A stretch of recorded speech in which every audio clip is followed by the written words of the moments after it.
The resurrection of the dead will occur. The translation of the living will take place. One day there will be no more trials, no more difficulties, no more heartache, no more suffering, no more death. Some of you no doubt have heard of Michael Faraday. He invented or he discovered electromagnetism. He's a great scientist, tremendous Christian now. And Michael Faraday's lecturing. And as he's lecturing, he mentions the resurrection of the dead to a class of secular students. And these students, one of the students looked at another student and says, how foolish could that be? The resurrection of the dead. I mean, who could ever believe that? Do you believe that our esteemed professor, Dr. Faraday, believes in the resurrection of the dead? Faraday overheard him. Next day, Faraday came to class. And in that class that he came, he brought a glass, a jar of sulfuric acid. Put the jar on the table, sulfuric acid. And he took a silver cup. And so Faraday takes this silver cup and he drops it in the jar of sulfuric acid. Immediately, the cup disappears, dissolves, it's gone. The students are amazed.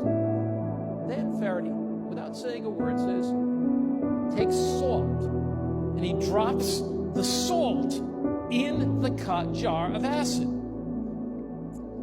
As he drops that handful of salt in, the salt works as a catalytic agent, and the silver coagulates and as a mass falls to the bottom. The students look, what's he doing? He takes it out, holds it in his hand. He says, see this mass? He says, I'll be back tomorrow. Leaves class. The students are wondering, what's going on here? Silver cup, drop it in a jar, it dissolves, salt coagulates, mass. We don't understand what the teacher's doing. He goes to a silversmith. He takes that mass of silver and he says, I want you to make me the most beautiful silver chalice, silver goblet you can. A few days go by, Dr. Faraday goes down and he says to the silversmith, you got it? He said, I do. He shows me the most beautiful silver chalice. He goes back to class, he holds up the silver chalice, and this is what he says to his students. If I, a human being, can take a cup of silver and make it dissolve and drop some salt in it and it appears again, if I can take it to a silversmith and he develops this most amazing chalice out of it, if I can do that as a human being, does it take a leap of faith to think that God can take the particles of this body that have been placed in dust, and this almighty, omniscient, all-powerful God can raise it up again? The students were absolutely amazed. And the incredible good news is this: the presence of God is with you today. The power of God can take you through any difficulty or any trial that you'll ever face.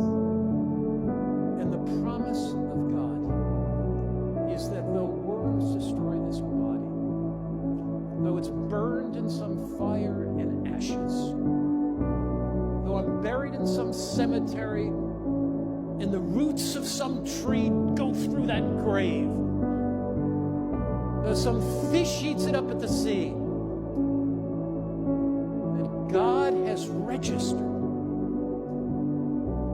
every aspect of my life in the omniscient mind of the Almighty.